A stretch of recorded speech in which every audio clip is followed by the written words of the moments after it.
it's live. Okay. So you can,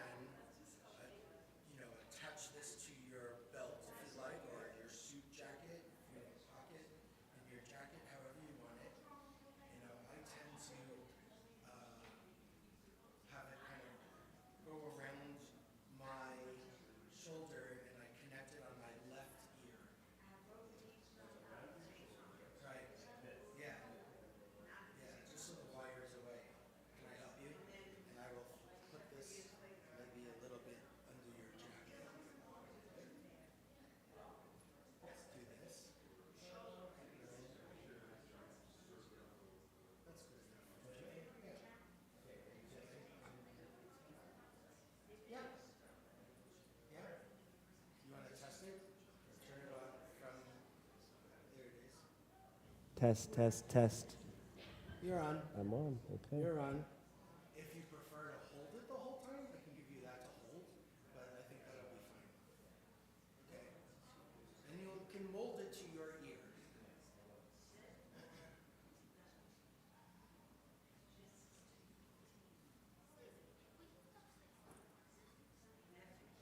Okay, there we go.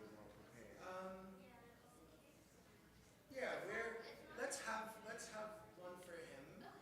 And where should we put it?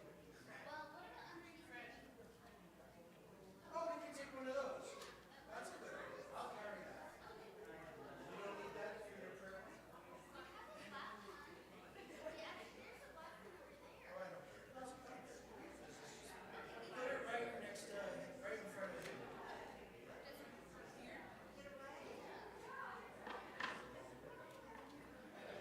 Straight. Yeah, I think that's fine.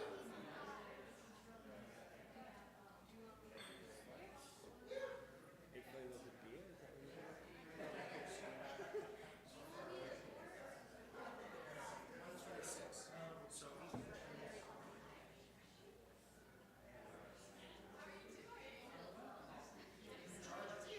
And I went over to Shiva B'nai. I was gratified because I could hear somewhere in the building a fire smoke alarm beeping. yeah. And I had one beep like through a funeral the day before. Aww. It's like, it is all the same for all of us. All of us.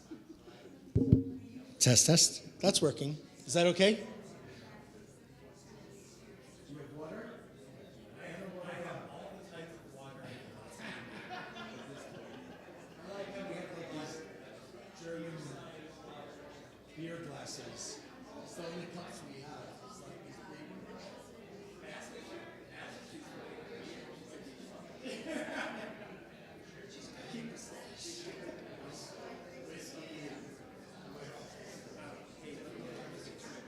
Oh yeah, sure.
Let's see.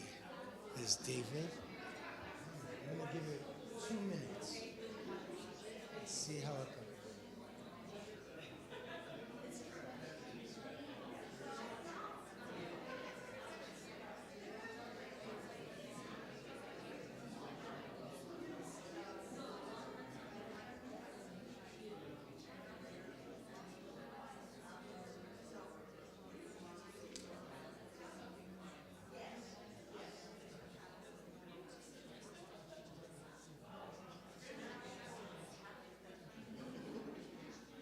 Oh, there's David.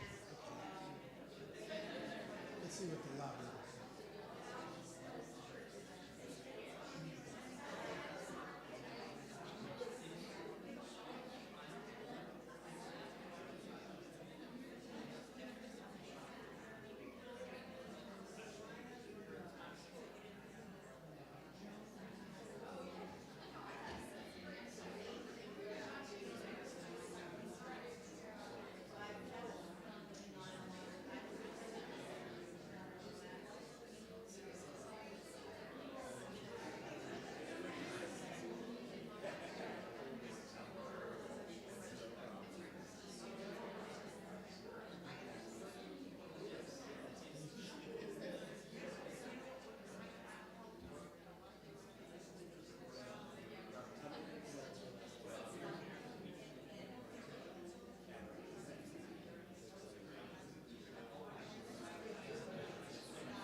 Yeah, people will still come in.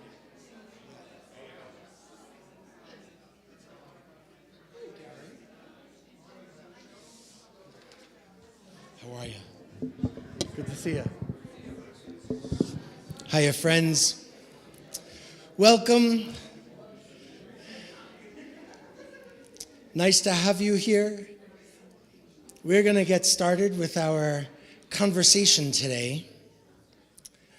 My name is Fred Green, and I am one of the rabbis here in this synagogue, Congregation Har HaShem.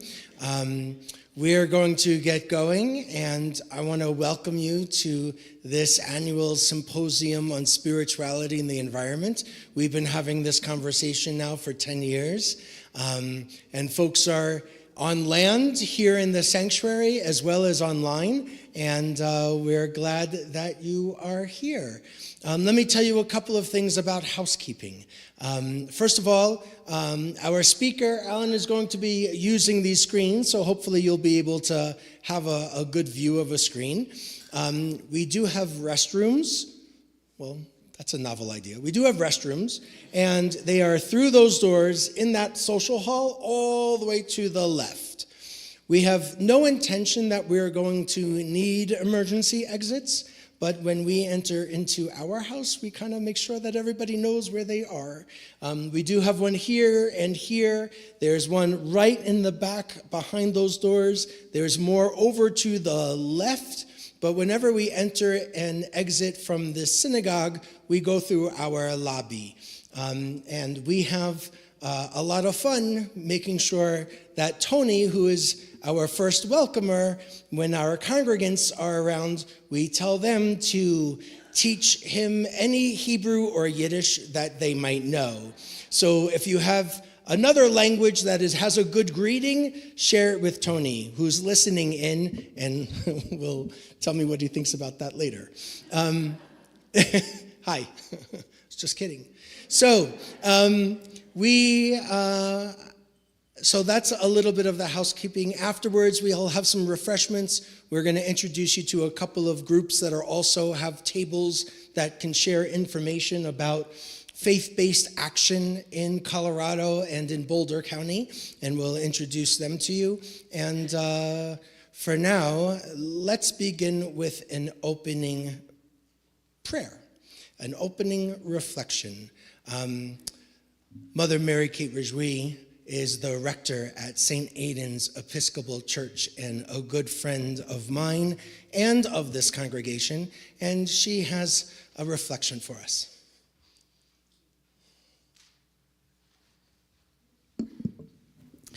Thank you, friends, and thank you, Rabbi. What a pleasure it is to be here with you. And Alan, I'm looking forward to wondering with you. So a story before I pray. In December, we had one of our household Christmas gatherings, and it involved 4 children, more or less, between 14 and 19. And my mother gave each of them like a hand puppet, like grandmothers do as they get older and the children get older, but we're still going to give them this thing. One was a clam, one was a squirrel, one was a turtle with a really weird backstory, and one was, I think, a frog. And then me being the mom I am, I said, great, you've got 10 minutes, go write a musical and perform it before we eat dinner, which they did. These are great kids. And they went away. They went to a back room and they did a little AI and things. They came back and sang a song, and with each of the puppets singing their part. And it was, for those who've seen the movie Encanto, it was, "We Don't Talk About CO2." It was hilarious and kind of devastating. And so I think today is for them. So I want to invite you to pray with me and wonder with me. God, this world is a wonder, the roundness of it and its immensity and the beauty. It's not accidental or alien, but it is love. In Psalm 19, the heavens declare the glory of God, and the firmament shows God's handiwork. When I grow old, I want children I will never see to run wild through green places and boundless beauty. Not just some children, but all children. All of them. It is a big hope. And I can't help but wonder when I see them in my mind's eye running through that vast expanse of green, I wonder where all of the plastic I have ever touched will be, because we know it is still here. I am haunted by that, oh God, those Ziploc bags from my 20s, the packaging from every single trip to Costco.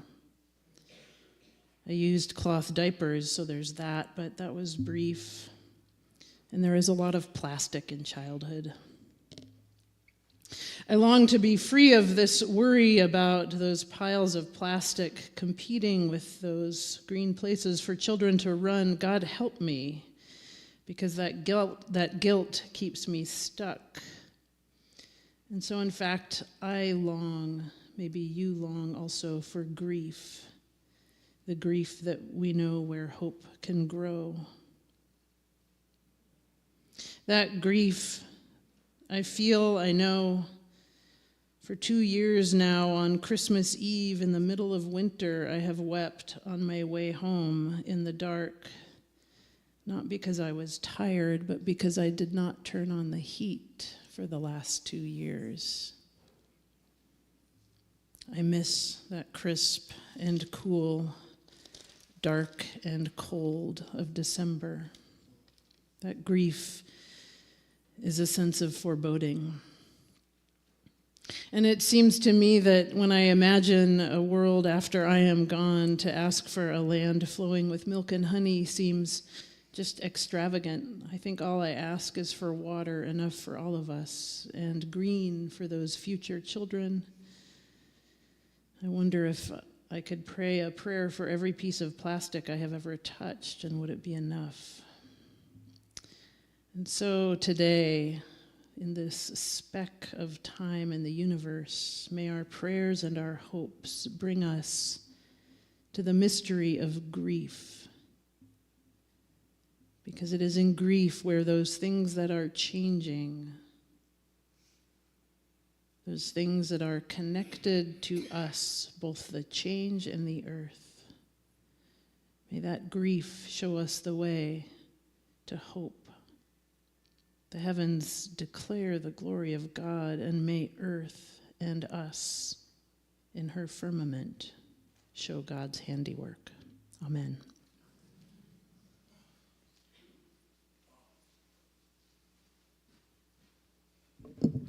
Amen, amen. Thank you for that. Another brief message before we start a conversation, and I'm going to invite David Backrack to come forward. David has helped create the resources in an endowment that enables us to do this year after year. He and his wife, Linda, who isn't with us today, but I think is online. And so, David, if you would share your words with us, and then we're going to get to work. Thank you, Rabbi Green, and congratulations on being named an Interfaith Fellow. I don't exactly know what that means, but I'm sure it's well-deserved. Linda joins me from Del Mar, California. I'm representing the family today, along with my nephew and his family from Longmont, and a bunch of friends from Boulder. We lived here for 24 years and moved 3 years ago to Southern California, but this is really our home, not only our spiritual home, but our real home. When I was in college, I had an opportunity to pick a subject to study, and I chose to study Native American history and lore and principles and values. Anybody here a descendant of Native American families? So we're all immigrants, I guess, right? We're all immigrants. The history shows that they really understood their relationship with the land. They didn't understand when the white man came and wanted to take that land. They said, you can't take it because we don't own it. We just live on it and respect it. And we take what we need, but only what we need. And they speak about the four ethers, the earth, the fire, earth, the wind, and the fire, which would be a good name for a musical group, I think. But what do I know about music? And the water. And their belief was if you just used what you needed and you treated it well, it would continue to serve you for generations and generations. And in fact, we know that to be true. The earth is very forgiving, and she will heal when you injure her, but she too has her limits, and we seem to be stretching those limits. So part of our reason for being here is to revisit in our own selves and with one another about those limits and what we're doing and what we can do differently. Linda and I first came to Colorado in May of 1972. We had just graduated from graduate school, and we were NJNK, no job, no kids. And so we decided to travel out west, and the first place we stopped was Estes Park. And on May 27th, 1972, we took the road up to Bear Lake when you could drive up to Bear Lake without a reservation, and sat on a bench carved from a big timber on the edge of Bear Lake, and the sun was in our face, and the earth was beneath our feet, and the wind gently cooled us, and the water was sparkling. Earth, wind, fire, water. And we had a moment. And we said, there's something special about this place. We had never been anywhere else. I mean, people who are from New York can't imagine what this must be like. And we said, not today, but someday we're going to come back here because this is a special place. And in May of 1998, Linda had 2 job offers, one here at CU and one at Johns Hopkins. And Johns Hopkins was pretty attractive. It was East Coast, near family, pretty good institution. And we went back up to Bear Lake, and we found that bench. And the view hadn't changed. The mountain maybe was a little shorter, 26 years later. And we had that same sensation, and we both said, this is the place, and this is the time. So that's when we came back. Welcome to this conference. Have people been here before? I know some of you have. Yeah. We hope each of these does something special for you and galvanizes you toward action, reflectfulness, and engagement with the issues that we're going to discuss. Alan? Well, good afternoon, friends. My name is Alan Ewing-Merrill. You want to mute? I thought I did. Muted. Is that better? That's better. Okay. Great. Excellent. Is it my time? Sure. Okay. Well, what a delight it is to be with you for this 2026 edition of the Symposium on Spirituality and the Environment. My name is Alan Ewing-Merrill. I traveled all the way here from Portland, Maine, and it's my first time in Colorado and truly a delight to be with you all. First, anyone in the room been to Portland, Maine? Okay, look at the hands. Excellent. Well, so nice to be with you all. Today we're focusing on the theme climate grief, spiritual resilience, and hope. Where shall we find the wisdom we need for the living of our days? How shall we think about hope now, in this moment? And what practices might we embrace to nurture the spiritual resilience we need for this season that is so fraught with challenges and so filled also with opportunity? These are some of the questions that I hope that we can explore today. And first, I want to thank you for the warm welcome. Rabbi Fred, so great to meet you in person after meeting on Zoom a few times and emailing back and forth. Mary Kate, thank you for that beautiful prayer. David, thank you so much for your welcome as well. It is a remarkable thing, I just have to say this, for a congregation to have an annual symposium like this. I don't know if you know how unique that is, but it is truly remarkable. So I want to acknowledge the generosity and foresight of those who established the Backrack Endowment Fund and who make an event like this not only possible, but also an ongoing part of the rhythm of a congregation's life. Kind of an annual signpost, if you will, a discipline, a day set apart for the purpose of turning our attention, our minds, our hearts, to things that really, really matter. And let's face it, to realities that we often would rather not think about. We don't talk about CO2, right? Yeah. So, here we are, and let's take a moment just to breathe. I invite you to find a comfortable spot in the seat where you're sitting. If this is comfortable for you, I invite you to place both feet firmly on the earth, the ground beneath you. And let's transition from arriving to being fully present. You know, it takes a moment to make that transition from arriving to being fully present in this space. And take a couple of deep breaths. In through your nose, and then slowly out through your mouth. Do that a couple of times. In through your nose, and out through your mouth. and then let your breathing find its natural rhythm. I invite you to listen as I share a brief reflection written by my friend, the Reverend Dr. Andy Lloyd, who taught biology and ecology and served as dean of the faculty and a vice president at Middlebury College in Vermont for 25 years. And in 2019, she answered a call to ministry.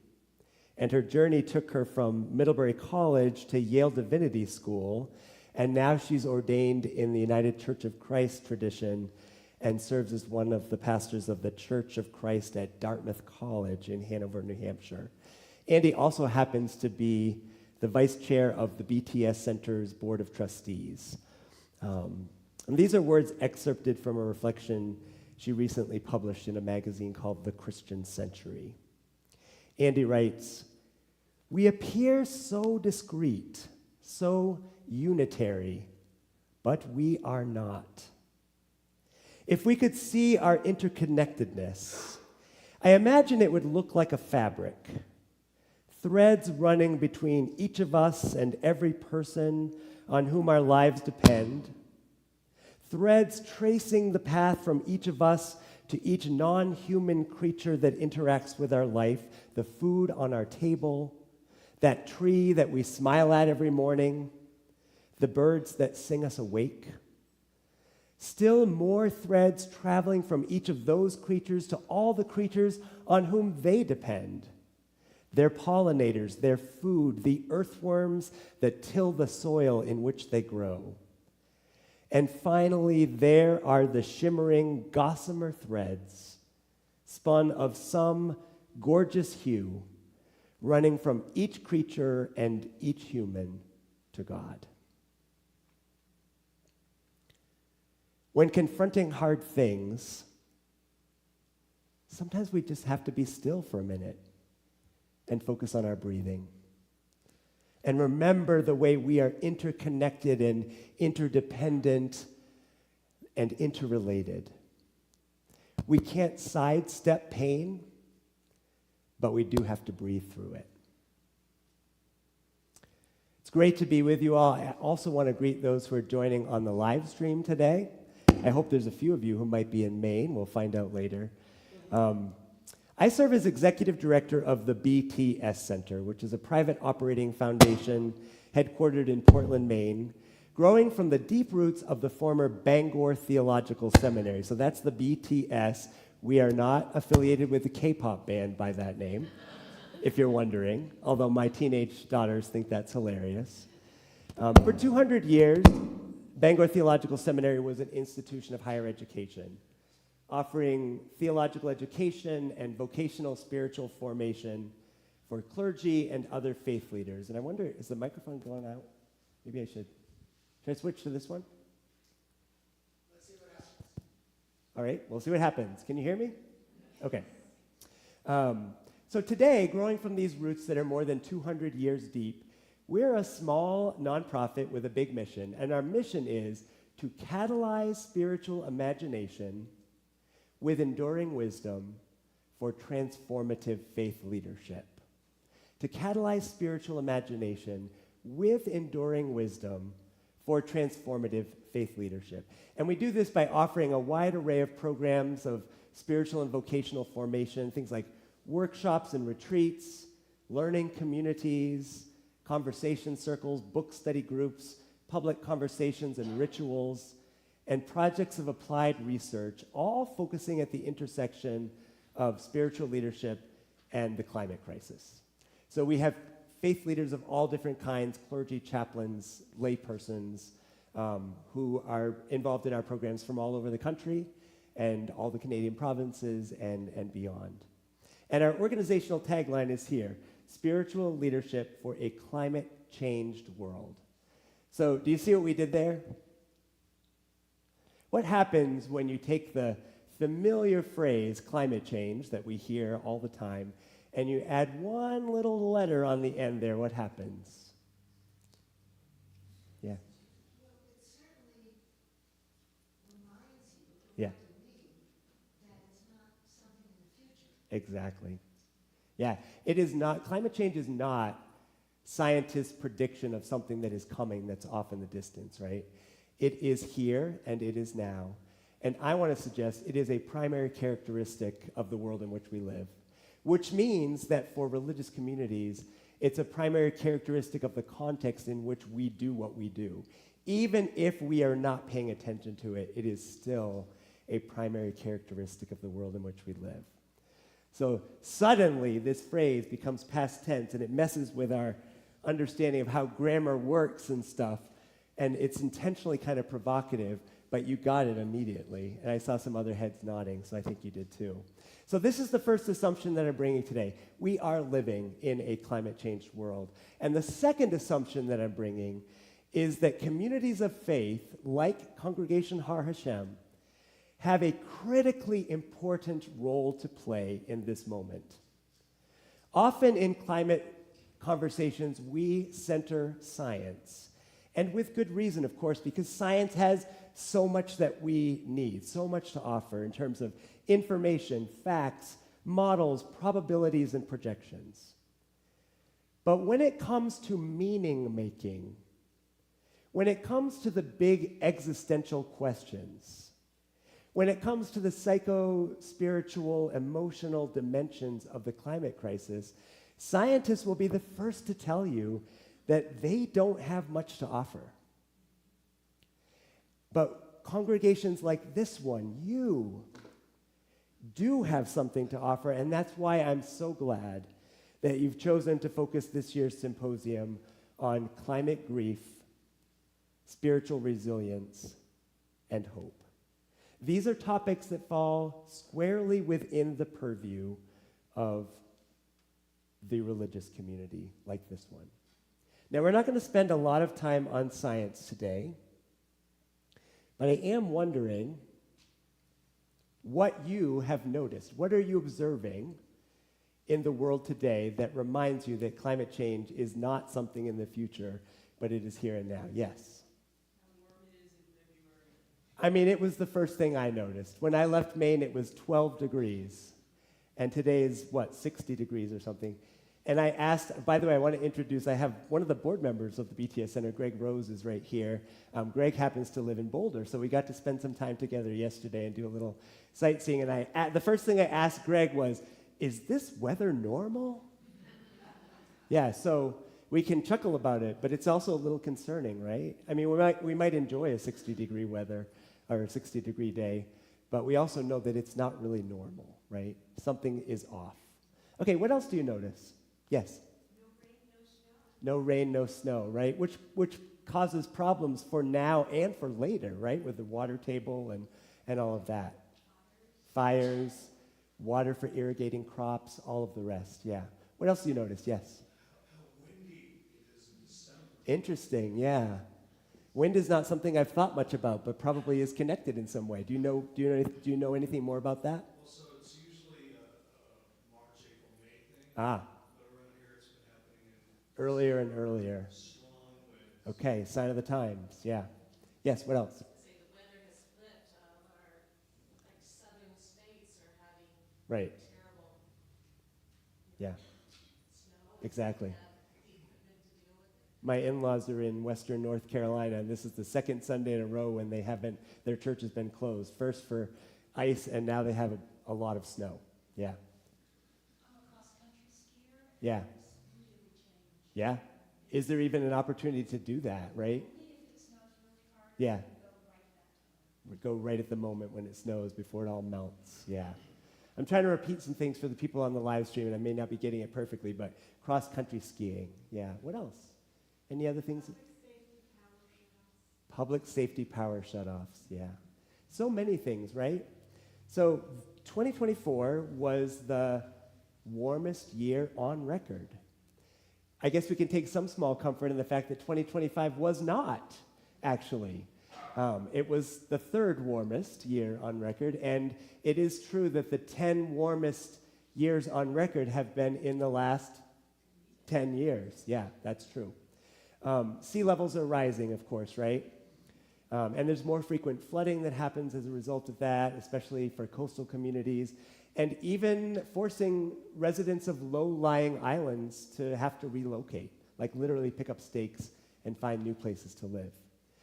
Meanwhile, people around the globe are experiencing more frequent extreme weather events. I'm sure you see that in Colorado as well. More intense hurricanes, more unpredictable winter storms, disastrous drought in some places, and equally disastrous flooding in other places, while wildfires in so many places destroy habitats and ravage forests that sequester carbon. This is particularly troublesome, right? Because one of the great things that forests do for us is they sequester carbon, but what happens when the forest burns? All of that carbon gets re-released right back into the atmosphere, and it just perpetuates this accelerating cycle. And then there's more flooding. And more flooding as well. Yeah, exactly.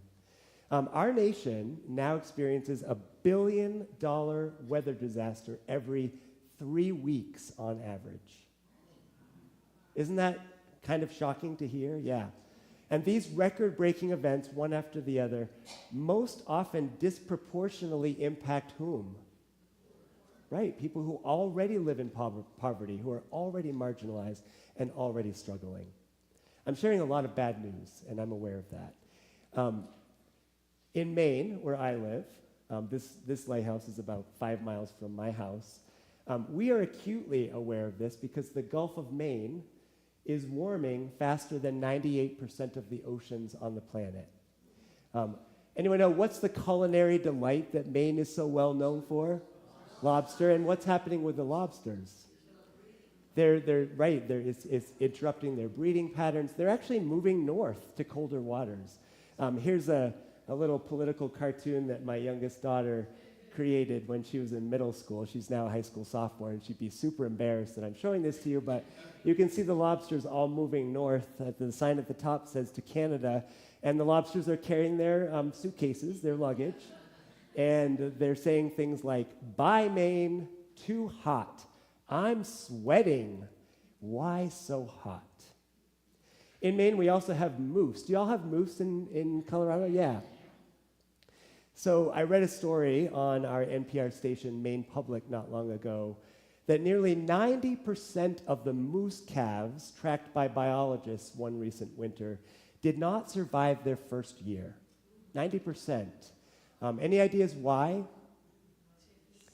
Ticks. Who said it? Yeah, ticks, exactly. I grew up in Maine, never saw a tick. I played in the forest behind my house every day in the summer, never saw a tick, not even once. Both of my parents have had tick-borne illnesses, and it's actually very common. But biologists say it's not uncommon to find a moose infested with 40,000, 60,000, 80,000 ticks, a direct result of a warming climate.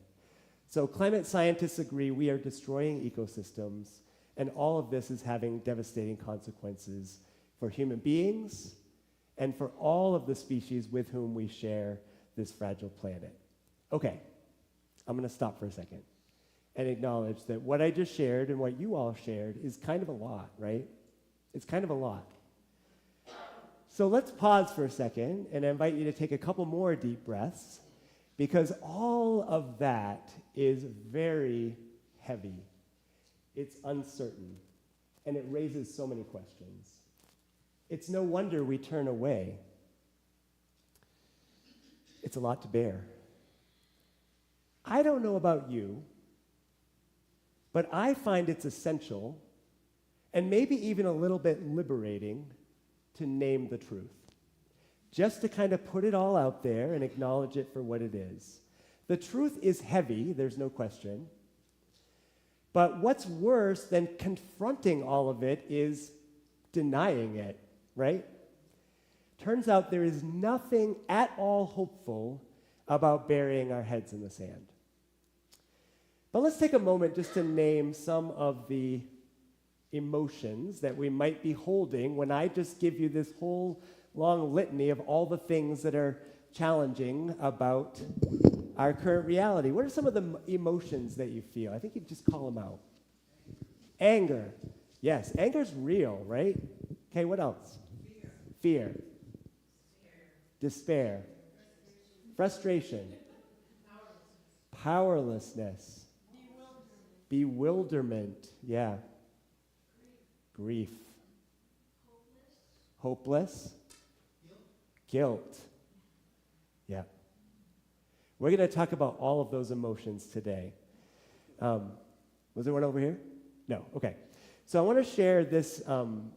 This is called the Climate Emotions Wheel, and you may or may not be able to see all of this. This was developed by the Climate Mental Health Network, based on the work of a scholar named Panu Pinkala, who does some really extensive academic research at the University of Helsinki around emotions and climate.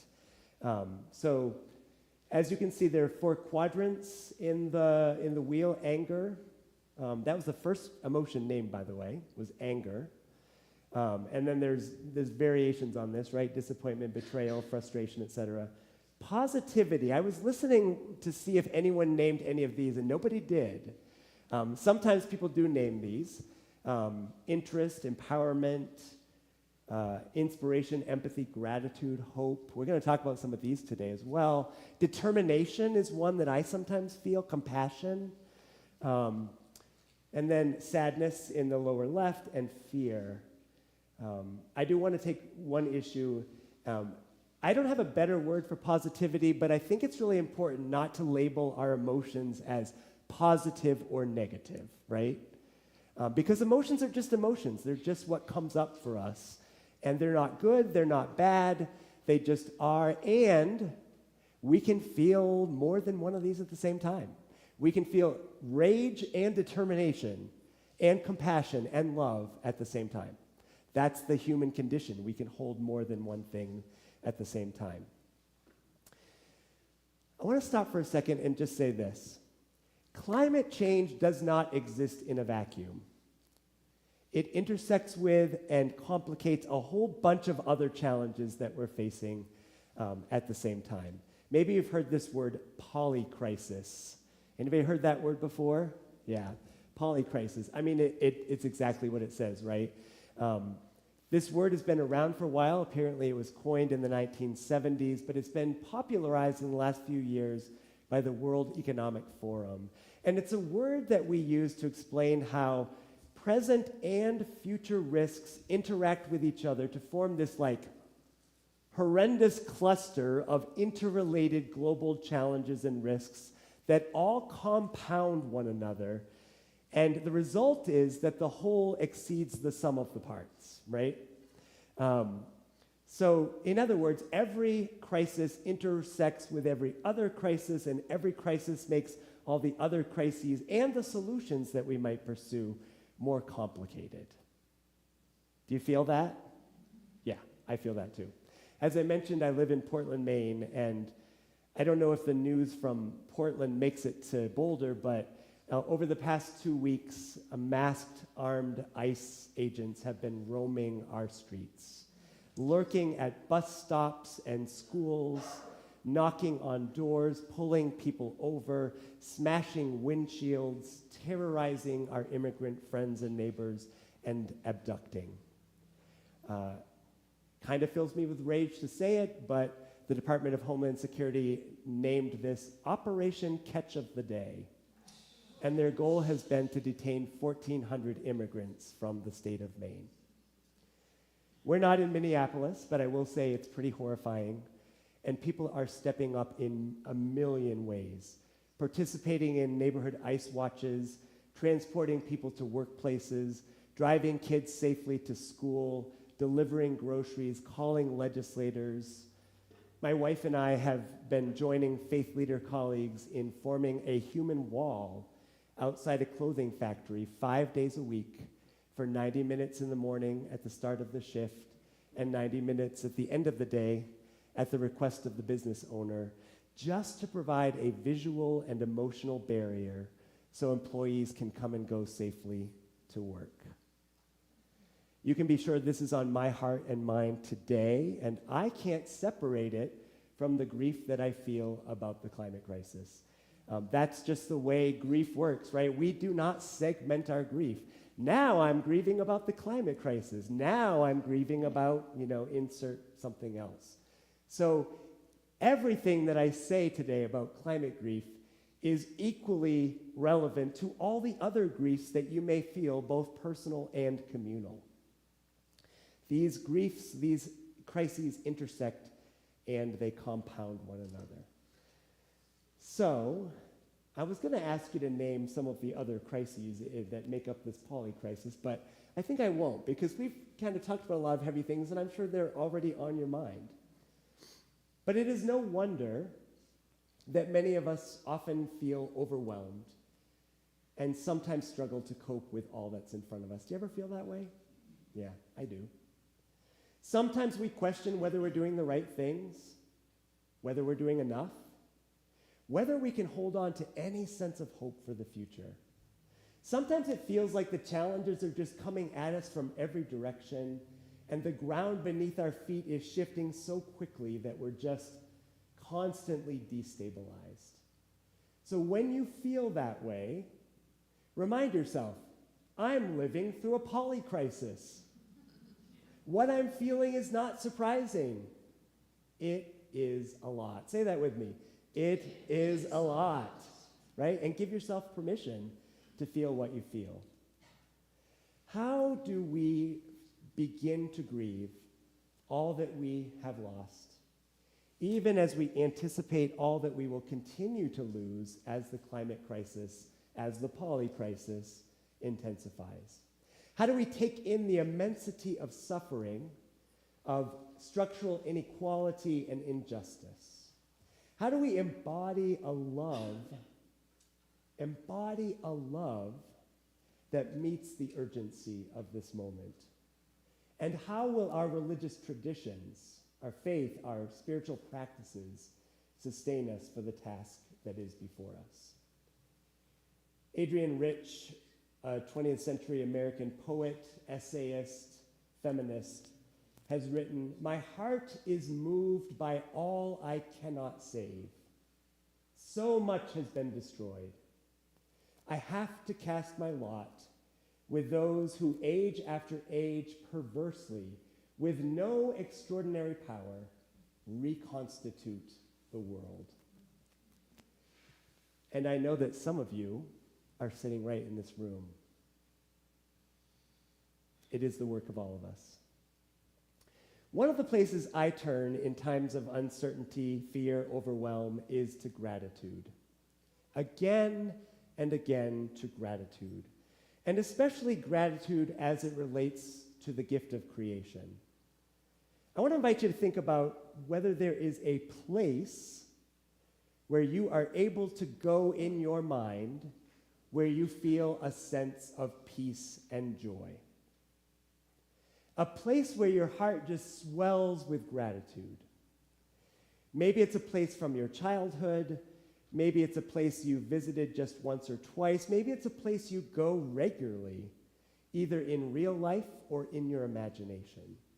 Just take a minute and think about that. A place where your heart swells with gratitude. Take a couple of deep breaths and see if you can go there in your mind. What do you see? What do you hear? What do you smell? Do you taste anything? What feelings does this space evoke?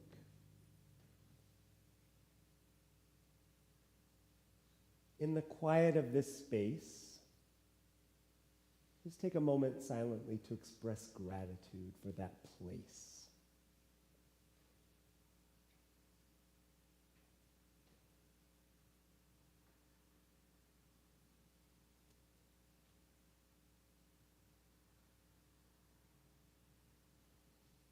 Anyone want to share the place where you went or what came up for you in that? We have a hand over here. Okay. Yep. I was struck by the image you have here. Where Greg took me yesterday. Yes. And look at the image. What struck me is the sunshine Yeah. creating a halo of a kind of a protection Yeah, associated with that space. it was beautiful. Yeah. Although I was huffing and puffing a little bit as we walked up that trail. Told you to drink water. Someone back here in the red had, yeah. My voice carries. I don't probably. We need it for the people. For the live stream. In the 70s, after college, I hitched around the country to find myself. Yeah. It was cool back then, and I lived in the woods on Lake Michigan on sacred Indian territory. Wow. And every day, it was like almost 2 years, I was traveling around, but that is my place. That's your place. It was beautiful. And was it hard for you to go there in your mind when I asked you? No, I not go at there all. a lot. Yeah, It's you were there. all Yeah. the time. Yeah. I'm always talking about it. Yeah, that's great. Yeah. Thank you. Thank Okay. you. Somebody else? You hitchhike? Oy, oy, Are oy. you doing safer then? Was there anyone else that want to share just a word or two about where you went in your mind? Salt Lake. Okay. Yep. Sunset. All of that. Yeah, beautiful. Over here. Oy, oy, oy. We're making you run, Rabbi. I used to live in rural Oregon, and I had a couple of trees that were on my property, and they looked at each other, Yeah. and they were my talking trees. Nice. So you went right to those talking trees. Yeah. So what's the effect of this exercise? What's the effect? Yeah.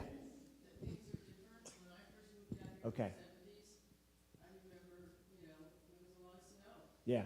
So you were. We had deer in front of my house that would, Yeah. eat the crab apples that underneath, and now they're starving. So you were especially thinking about the way the place has changed. Oh, yeah. Yeah, that's very real for a lot of places. Yeah. Somebody else? What was the effect? In the back?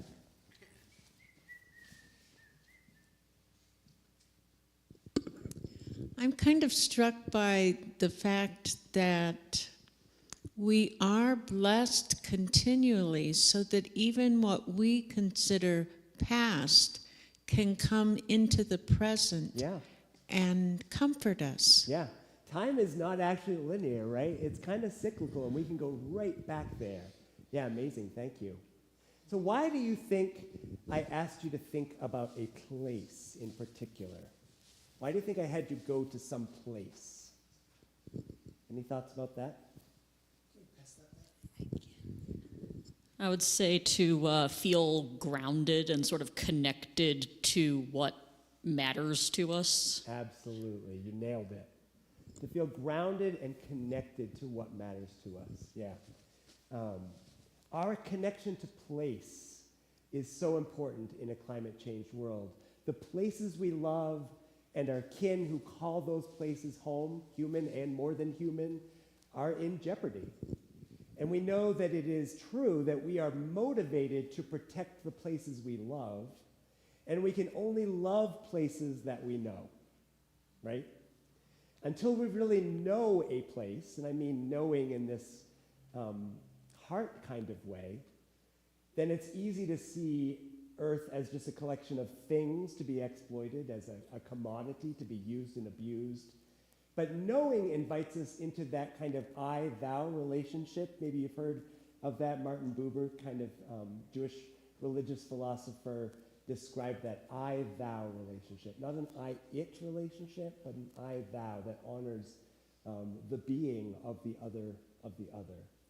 So we give thanks for each place that we've named aloud and all the places that you all have been holding in silence. And we acknowledge the emotions that swell when we think about those places, for the land, the rocks, the mountains and foothills, the waters, the trees, the minerals, for all that grows in those places, for our wild kin who call those places home, and for the ways that we have been carried and nurtured and sustained in these places. This is where I went, by the way. This is a little cabin that my grandparents bought in the 1950s, where I have spent time every summer of my life. It's on a little body of water called Center Pond, which is actually a lake in central Maine. And I just have a million memories of this place and enjoy going there with my wife and our 3 daughters. And it's now owned by 5 cousins, the 3rd generation down, just a place that I can always go. And I can smell it, you know? I can smell it. Smell is memories are often carried in our smells. So a few moments ago, I read a reflection by Reverend Dr. Andy Lloyd about the threads of interconnectedness that run from us to one another and to God. And I want to share a few more words from that reflection that she authored called The Land Mourns.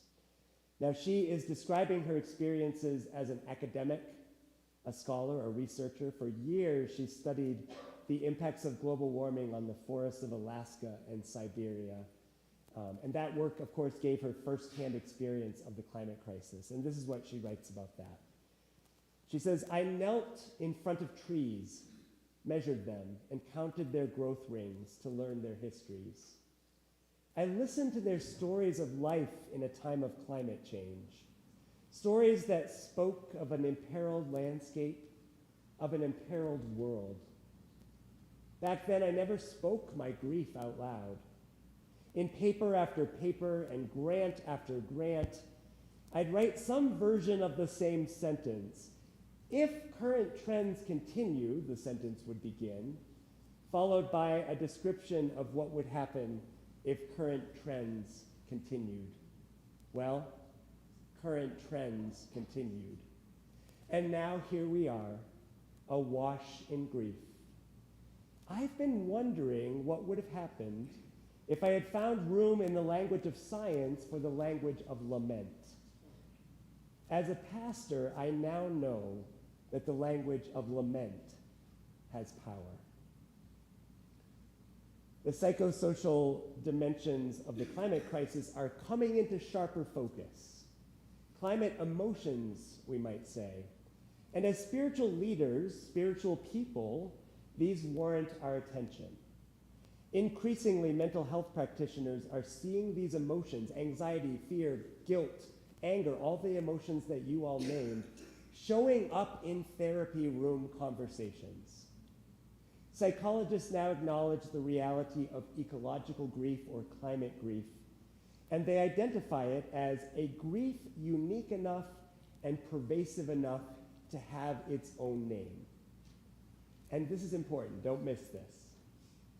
Climate grief is not a mental health diagnosis.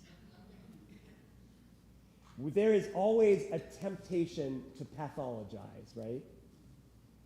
But the mental health community is very clear that climate grief is not a disorder. It is a healthy and rational reaction to the very real and urgent crisis that we are facing. I think this distinction is really important. Now, climate grief comes with several dimensions, and of course, many people grieve the impacts of climate change that are apparent now, the collapse of ecosystems, the loss of biodiversity, the devastation of beloved places due to fire or flood or drought. But psychologists also recognize what they call anticipatory grief.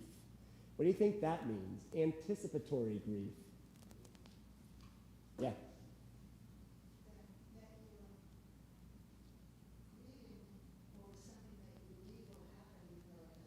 Exactly. It hasn't happened yet, but we kind of have a sense that it's coming, and we're already starting to grieve it, right? The kind of grief that people experience when they consider all that's coming in the future or that's unfolding presently. So I'm going to share a little bit more from that scholar, Panu Pikkala, who created the Wheel of Climate Emotions. Again, he's at the University of Helsinki, and he notes how complicated this anticipatory grief can be. He says, all kinds of grieving can be difficult in our contemporary societies, where an understanding of private or public grieving has long been neglected. But anticipatory grief is always hard. What is truly lost or will be? When do we grieve those losses? When they begin or when they end. It is easier to grieve concrete losses that have happened, such as the loss of a certain part of an ecosystem or community. But how does one grieve losses which are ongoing for decades? So let me share a few definitions which may be familiar to you already. Climate anxiety, a state of heightened anxiousness, a sense of doom about the state of the environment, the generalized sense that the ecological foundations of existence are in the process of collapse. Anyone acknowledge that you sometimes feel climate anxiety? If you let yourself think about it, yeah. Most of us probably do. You probably wouldn't be in this room if you didn't relate to that in some way. Ecological grief. The grief felt due to experienced or anticipated ecological losses, including the loss of species, ecosystems, and meaningful landscapes caused by climate change. Again, probably familiar to many of us. Moral injury, I think, is an interesting one. I believe the origin of this actually is in the military, where soldiers would come back from war-torn places and feel this sense of injury, but it was like to their morals, to their morality. This is the trauma that results from experiencing a moral violation when one willingly or unwillingly acts against one's sense of what is right, or when betraying one's values. This is feeling responsible or guilty for consuming daily necessities, knowing that the production and waste of these products contributes to climate destruction. This is feeling guilty for personal comfort, knowing that those who have the least and who have contributed the least to the crisis are bearing the biggest burden. Is this familiar? Yeah. Someone named guilt early on. And I think this is part of being awake and alive in this moment, as we recognize the ways that we unwillingly participate in these systems that we don't really, as individuals, have the power to change, and yet we know that our actions actually contribute to the loss. Moral injury. And then solastalgia. Anybody heard this word before? This is kind of a cool word. Coined in 2005 by an Australian philosopher, Glenn Albrecht. And he combined the Latin word solatium, which means comfort, with the suffix algia, which means pain. So comfort, pain. And this refers to the emotional distress or the existential distress or the grief we feel when our sense of place is lost due to environmental changes in the places we love. Or as some have described it, the homesickness we feel when we're still at home. The homesickness we feel when we're still at home. And someone over here named the place that you went in your mind, the way it's changed. Yeah. So maybe you have vivid memories of your grandparents' house and now it's in total disrepair. So what you remember is a beautiful garden that was lovingly tended and filled with every color and texture is now a tangled mess of weeds. Solastalgia. Or maybe there's a big open field or a wetland area where you spent summer days as a kid filled with life, and you would catch grasshoppers and frogs, and now it's a Walmart. Solastalgia. Or maybe there's a place in the mountains that used to be brilliant green in the summer and ablaze with colors in the fall, and now it's ravaged by invasive species and it's just a sweep of dead trees. Solastalgia. Imagine what it feels like to watch your island community slowly sink under rising seas.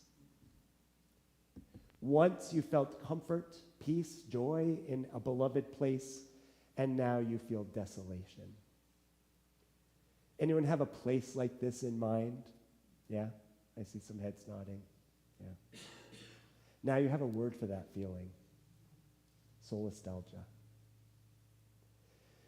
A recent survey of 10,000 individuals ages 16 to 25 about climate anxiety. How many of you have someone in your life who's between ages 16 and 25? A child, a grandchild, a neighbor, a friend, maybe yourself. I see some young people in the room. 2 of my 3 daughters fall in this age bracket.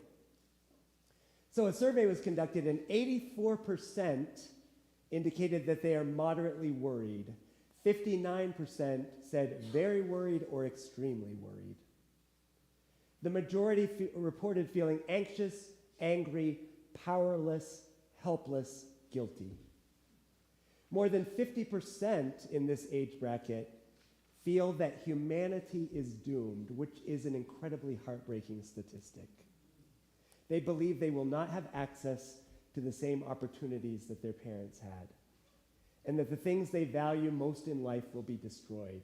Some of them talked about feeling betrayed by older generations. 39% of these global respondents said that they are hesitant to have children because of the climate crisis. 39%.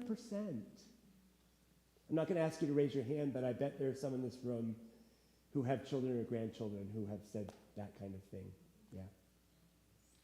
Over 45% said their feelings about climate change negatively affect their daily life and functioning. And it's not just youth and young adults. The American Psychological Association says that more than 2/3 of American adults report feeling eco-anxiety, the chronic fear of environmental doom. And again, they were quick to acknowledge it's not a mental disorder. It is a normal, understandable response to the realities we face. So this is a popular spot near where I live. It's in South Portland, Maine, called Willard Beach. This is my wife on the right and her cousin on the left. And notice above them, diagonally, are these 2 historic fishing shacks. And this is a very iconic place. This is where people go for family photos. It's a very kid-friendly beach with a playground and a snack shack and all of that. And those 2 fishing shacks have been there forever. And just kind of keeping vigil over this very welcoming beach.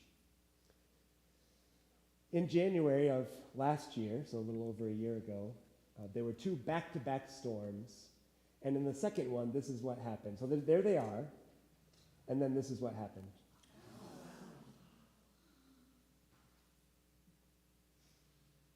There were real feelings about this because everyone knew and kind of loved these fishing. I mean, they're just fishing shacks, right? But they represented something for people who lived near there.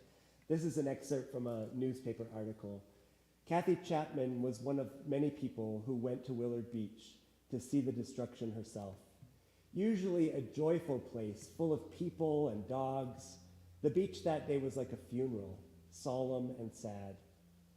She said last week during a city workshop on coastal resiliency, grieving people walked slowly along the beach as pieces of the shacks washed ashore, she said. And then this is the part that I think is so insightful. It wasn't just the loss of the fishing shacks. It was the grief of the loss of our innocence over climate change. We got hit in the gut with the reality of what is really going on. And I bet there are stories like that from Boulder as well. Here's the climate anxiety counselor. This is Kate Shapira, who is a poet and an English professor at Brown University in Providence, Rhode Island. And she sets up a small booth at the entrance to Burnside Park in Providence with a hand-painted sign like Lucy's, "The Doctor is In," from Peanuts. She started this 10 or 12 years ago, she says, as a way of dealing with her own climate anxiety. Like Lucy, Shapira is not a trained psychologist, but people stop to talk. She's also written a book on this topic, and she says, "The best that I can say is that people often seem glad that they talked with me and that they have articulated a fear that they have or a concern that they have, even if the fear has not gone away." This is the book she's written, Lessons from the Climate Anxiety Counseling Booth, How to Live with Care and Purpose in an Endangered World, published in 2024. I am going to skip over a section that I had here because it gets very technical, but if you're interested, I will just flip through it really quick. If you're interested, Panu Pinkala, again, the scholar at the University of Helsinki, has actually identified, through some extensive academic research, various dimensions of climate grief and the kinds of loss that we are experiencing: tangible, intangible loss, ambiguous loss, non-finite loss, shattered assumptions, disenfranchised grief, chronic sorrow, shattered dreams, anticipatory grief, complicated grief, transitional loss and grief, and then life world loss. And I'll just say the last one is just a loss that is so holistic, so comprehensive, that it changes our ways of living. This would be kind of the loss, for example, that indigenous communities experienced due to colonization and genocide. And you can find all of that in a paper that Picala published called Ecological Sorrow, 11 different categories. So in a few moments, I promise we're going to shift and talk about hope and some practices that might nurture and strengthen spiritual resilience. But I want to pause here for a minute because I'm kind of finished talking about climate grief and anxiety. And I wonder what has come up for you, a question, a comment about something that you heard. So let's just pause for some kind of conversation here before we go on. What's come? Anyone have a question or a comment about something that you heard that you're not so sure about or that you can really resonate with? Yeah, over here.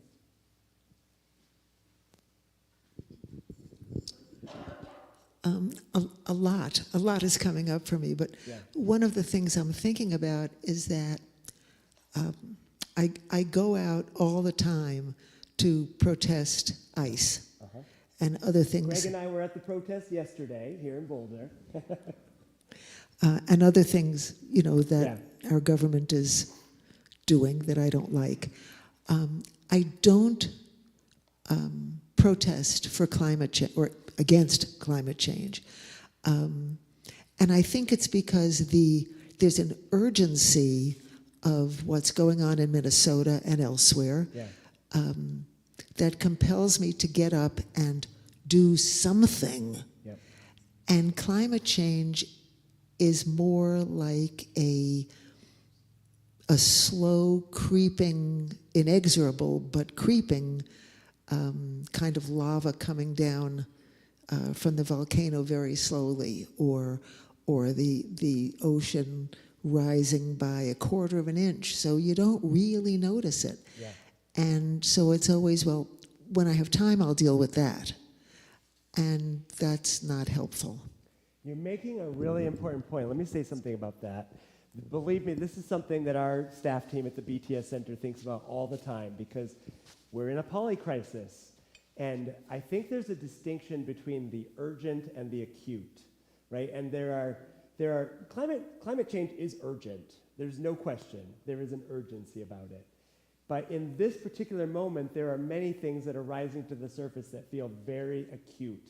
And I am right there with you. And I don't begrudge anyone for saying, gosh, it feels like kind of a luxury to think about climate change when all of these other things that are happening are so acute. So I don't have an answer for you, just to say, like, I totally acknowledge and I'm in the same place with you. What else was I going to say about that? Also, when you started to say you don't protest climate change, I think climate change is different in the sense that climate change, now here I'm going to express my opinion and you're free to disagree with me, is not a problem, a technical problem that we can solve with the right technical solutions. I wish it were. There certainly are things that we can do that make a difference, and we should do all of them. But we are not going to recycle our way out of a climate crisis. And we're not going to fossil fuel our way out, and we're not going to solar panel our way out of it. So it is different. Some people talk about climate change as being less a problem, because when you talk about problem, what's the first thing you think of? Solution, right? It's less a problem and more of a predicament, which means that it raises huge questions. How did we get here? In what ways are our values so skewed that we ended up here? And what does this mean for what it means to be human, right? Who are we being called to be in this moment? These are questions that are sort of upstream from science. And we've been trained to ask questions that are downstream from science. But there's so many questions that science can't even begin to ask, let alone answer. So I do think it's different, and I'm sure I March for Climate, but it's just different. We should pursue all the solutions, but we're not going to solve the climate crisis in that way. So that's my opinion, and that probably warrants a longer conversation. But how about a question over here or a comment?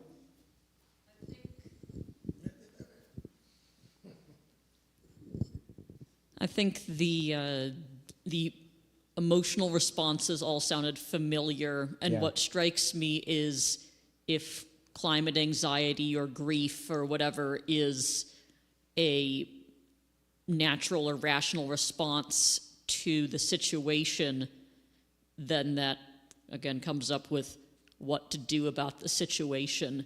Yep. And I think another reason why we don't necessarily go out marching about climate is because that's something it's a lot harder to point at and say, like, you stop doing this, you do that, when it's all of us that are here now and all of us who have already existed and doing all of the things. Right.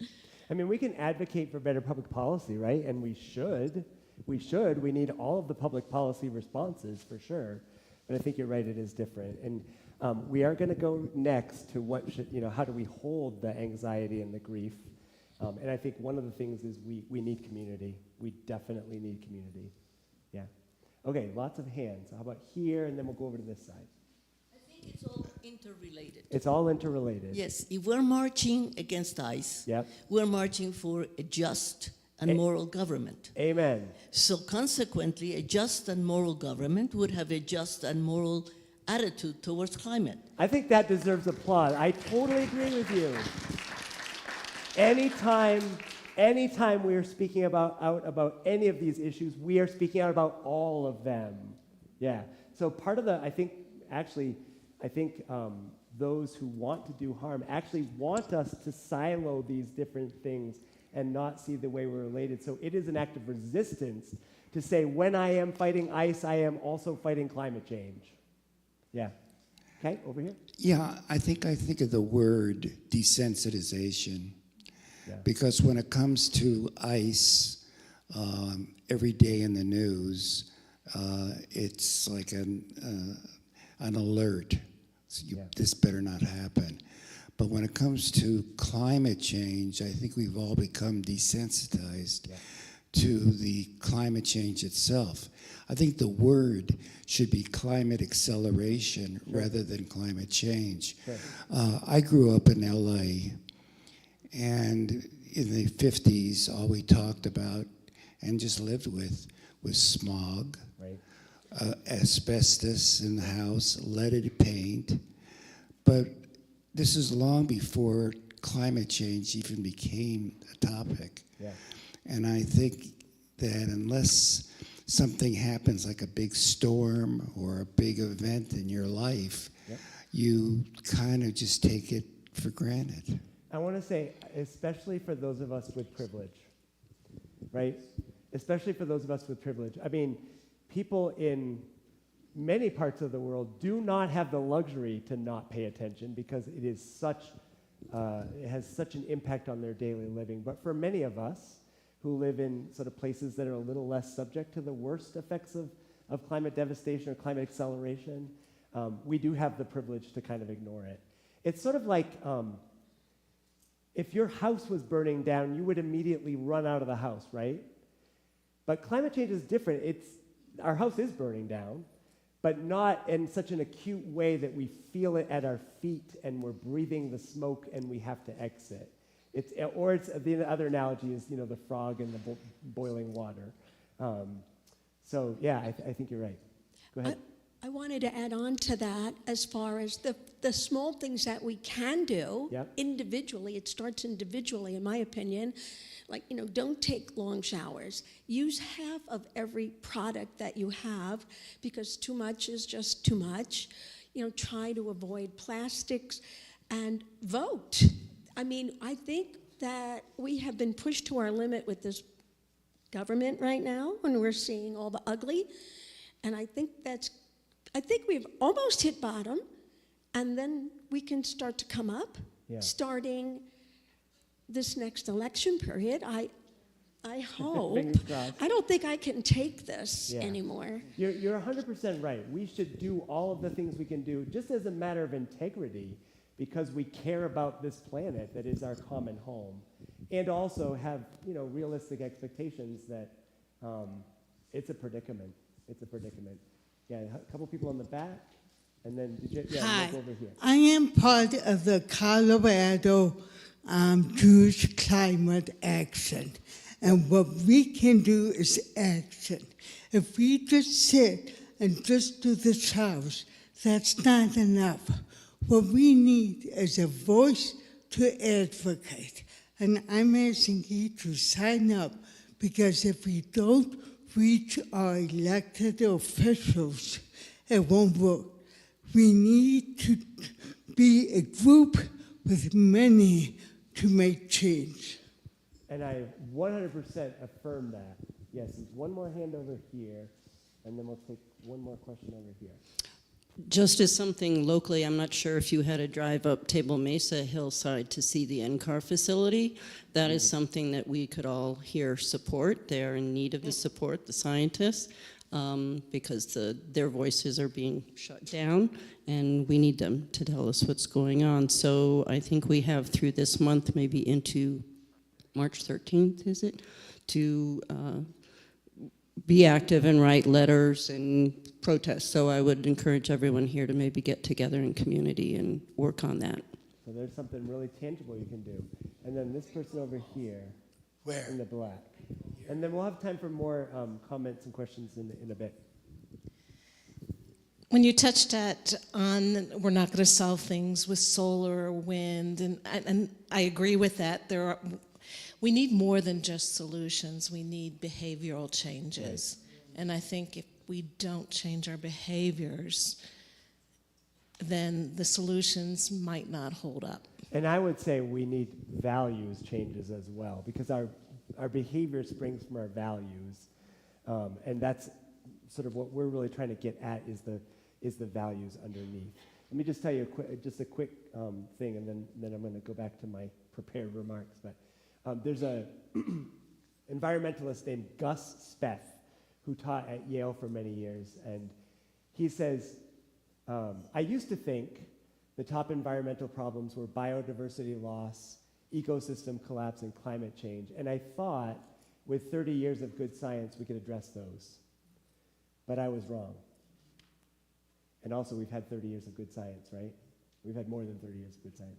He said, I now believe the top environmental problems are selfishness, greed, and apathy. And in order to address those, he says, we need cultural and spiritual transformation. And we scientists don't know how to do that. These are the words that energize me every single day, because cultural and spiritual transformation are not within the purview of the science community, but they are within the purview of the religious faith spiritual community.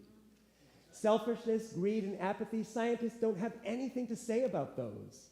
But guess who ought to have something to say about those? We ought to have something to say about those things, right? So there is very important work for those of us who are oriented in spiritual ways to do. Okay, do you have a quick comment? I agree with what you've said, and I've sort of been saying the same thing for a long time, and not making friends in the process. No, I lose a lot of friends, no question. So this is the problem for me. I see one individual taking one action and think, if you could just do this instead. And I tell them, and they yell at me and ignore me, and I think, did I just make the problem worse? Do I say nothing because I'm going to offend people? Yeah. And frankly, I don't care if I offend people. And I don't mean that to be mean. I just don't care. It's not as important. Yeah. So, by myself, I don't know what I can do. Yeah. I mean, we should all do the things we can do, and we also know that they're all inadequate. Yeah. Okay, let's move on to thinking about the response, the spiritual response.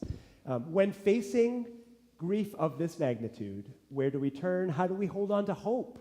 And what practices might we embrace to nurture and strengthen and bolster our spiritual resilience? There's a lot more than these, but I'm going to talk about 4, okay? So they are lament, hope, gratitude, and awe. Okay? We're going to just run through those 4. So first, lament. If we're paying attention, we have to acknowledge what is true, and if we acknowledge it, the spiritually healthy next thing is to muster the courage to name it in community, like we're doing today, and prayerfully commend our deepest sorrows to God, collectively. This is a moment when we would do well to reclaim the ancient practice of lament. There's a pastoral care scholar named Denise Dombrowski Hopkins who notes that to our peril, white Western Christian culture, and probably all religious cultures, white Western, too readily dismiss lament and fail to acknowledge its central place in our heritage. She says, we prefer liturgies that are committed to the upbeat. And she said, we do, don't we? Right? We prefer liturgies that are committed to the upbeat. And lament, she says, keeps us talking with God at a time when we need God most. So again, Andy Lloyd, who's on the board of the BTS Center, who taught it at Middlebury for so long, says, mourning is an outward expression of inward grief, but it is also an assertion that grief is not a private affair, but a communal concern. For the ancient Israelites, mourning entailed public lament, marking oneself with ashes and torn clothing. Those outward signs spoke to the truth of loss. They invited compassionate response and neighborly solidarity, standing with those whose lives were passing through the shadowed valleys. Just a couple of days ago, a Christian pastor in Idaho named Ben Creamer had this Instagram series about lament that just grabbed my attention because I'm about to talk about lament. And here's what he says. He says, lament is a passionate expression. And by the way, I should mention, he's talking about lament in response to what's happening in Minneapolis and so many other places. But again, we don't segment our grief, so it all connects. Lament is a passionate expression of grief and sorrow. It is not a sign of weakness. It is a form of spiritual honesty. It names what is wrong. It does not look away. It calls out to God in the midst of suffering, and it insists on hope even when a way forward is not yet clear.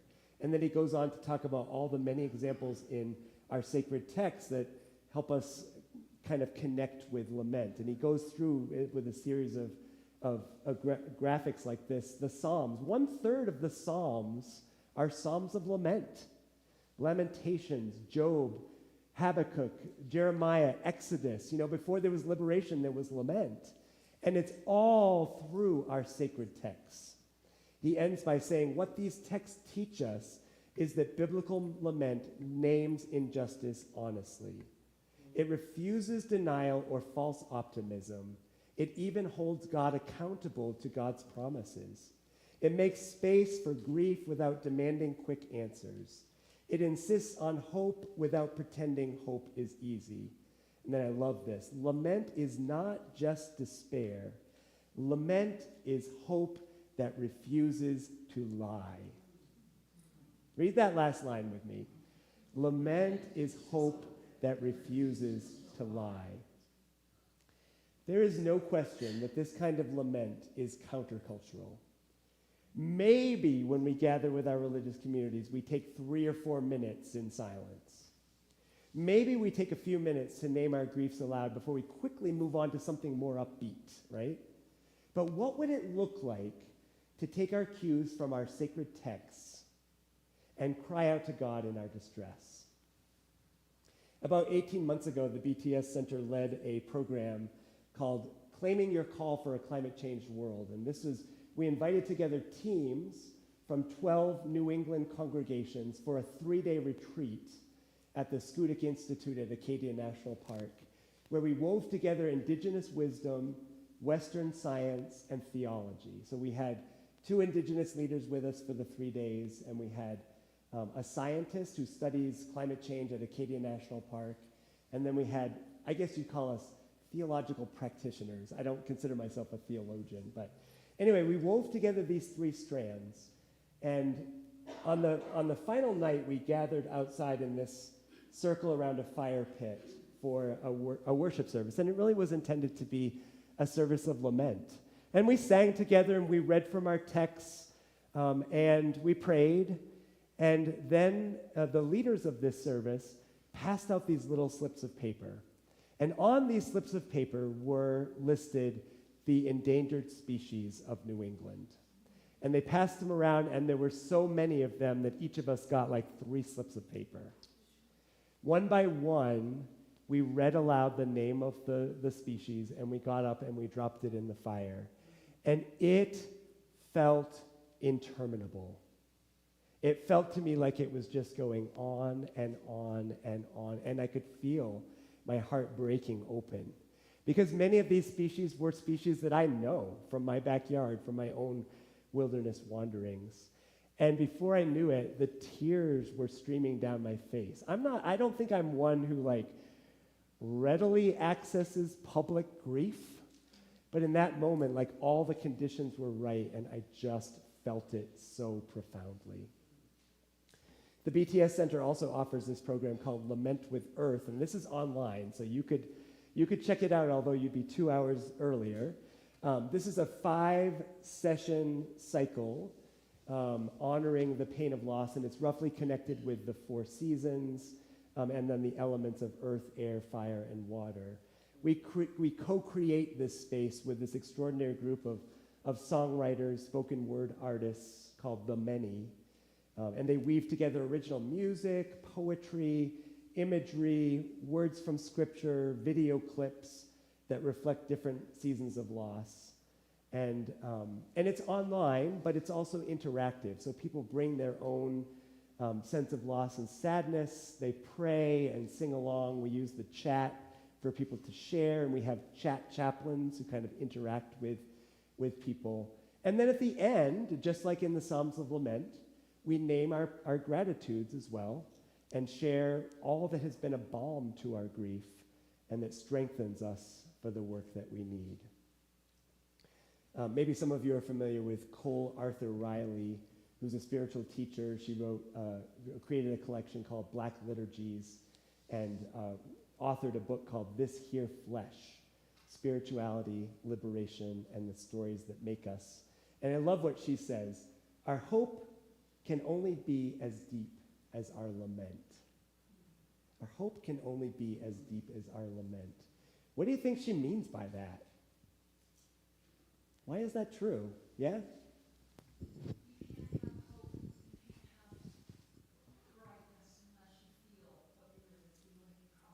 Let me repeat that. You can't feel hope or brightness at all unless you feel what is real, like what you're really holding, yeah, and acknowledge it.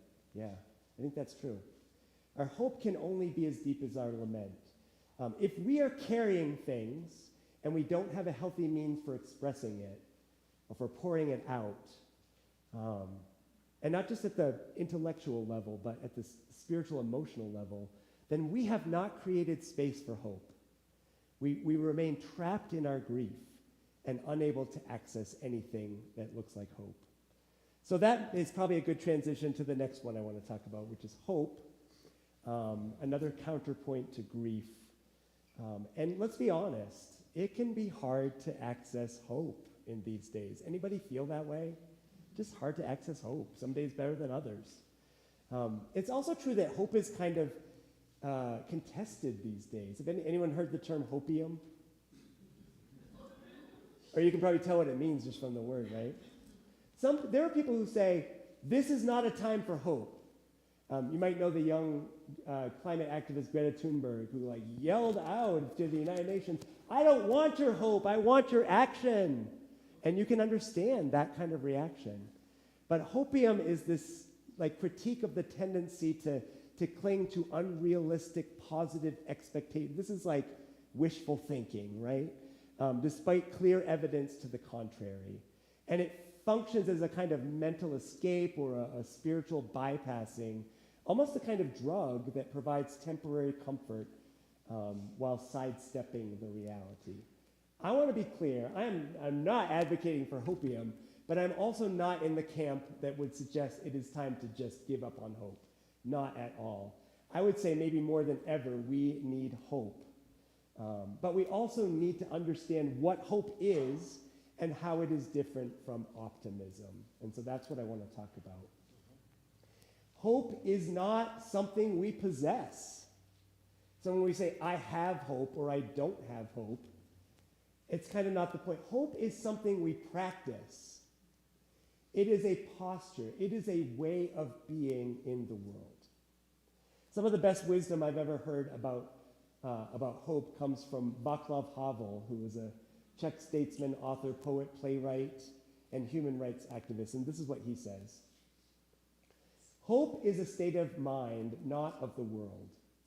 It is a dimension of the soul, and it's not essentially dependent on some particular observation of the world or estimate of the situation.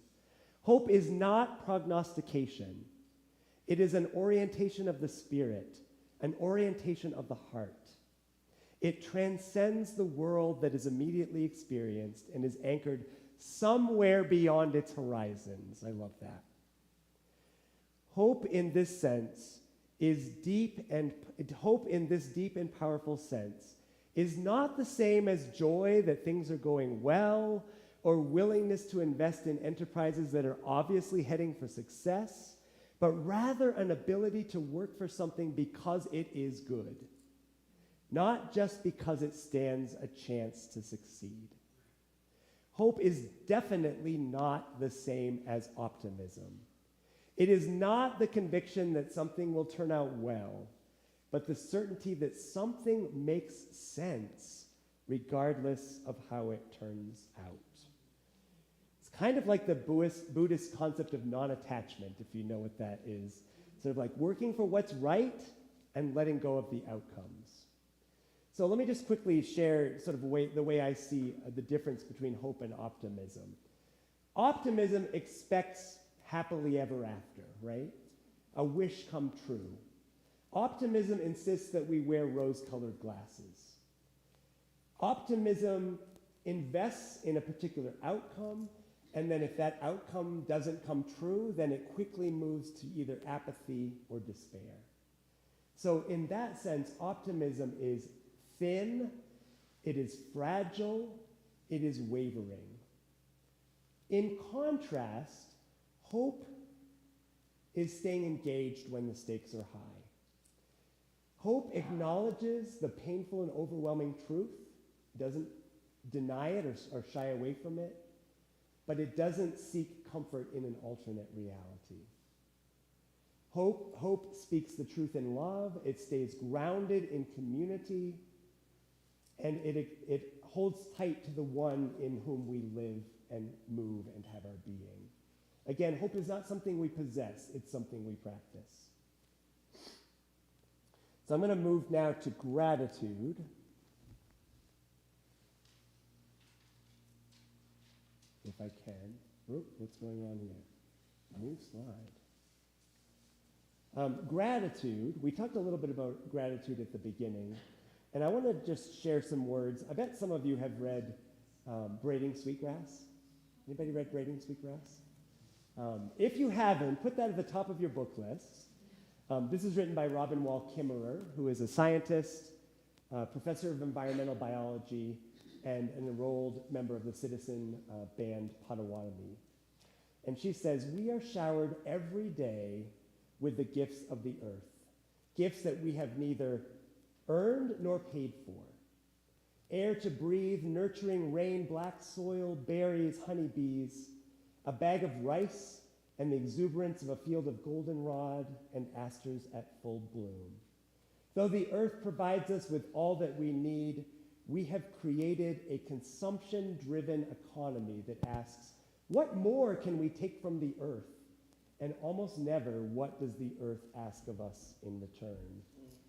She says that gratitude is the antidote to that. And in this book, she talks about the gift economy, taking only what you need from the earth and then returning to the earth with gratitude. She talks about how all the other species have been along much longer than human beings have, and they actually have the wisdom that we need. She says that gratitude is our first but not our only gift. We are storytellers, music makers, devisers of ingenious machines, healers, scientists, and lovers of an earth who asks that we give our own unique gifts on behalf of life. Let us live in a way that earth will be grateful for us. So I want to invite you just to think right now of something that you are grateful for. And if you're comfortable doing it, just hold your hands out like this. And just take a couple of moments and take a couple more deep breaths. And think of the many things for which you are grateful. Imagine, if you can, that each of those things is like a drop of water dropping into your hands and you're collecting them. Just imagine that you are collecting right now in a tangible way all the many things for which you are grateful. And silently say, in whatever language is comfortable for you, thank you, God. Thank you, earth. Thank you, Spirit. Thank you, divine. Thank you. And then if you're comfortable, just raise your hands and offer them up. Gratitude. It's an antidote to grief, apathy, selfishness, and all that keeps us stuck. The last of these that I want to talk about is awe.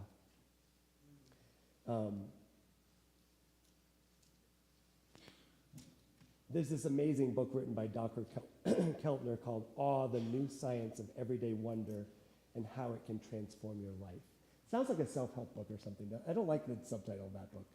But it's actually a really fascinating book. Keltner is a scholar who works at the cutting edge of research on human emotions.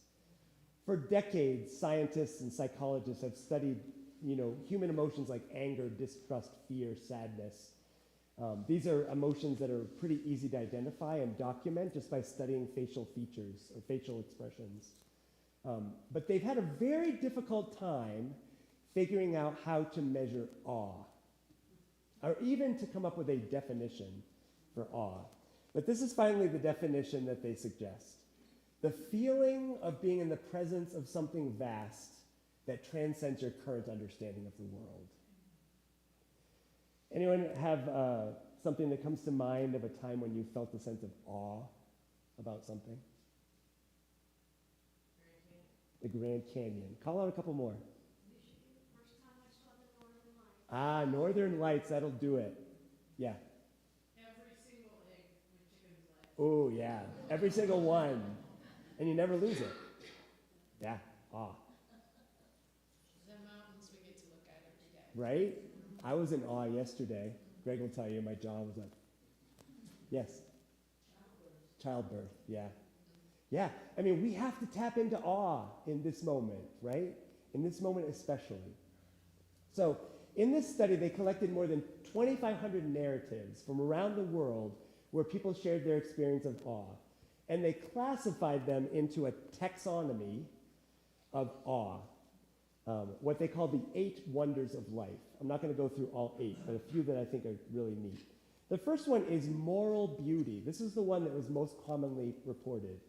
This is the awe that you experience when someone else's courage or kindness or strength or overcoming just fills you with a sense of the feeling of being in the presence of something vast that transforms your understanding. This is the awe that you feel when you watch the YouTube video of the Olympic runner helping another athlete cross the line, right? Moral beauty.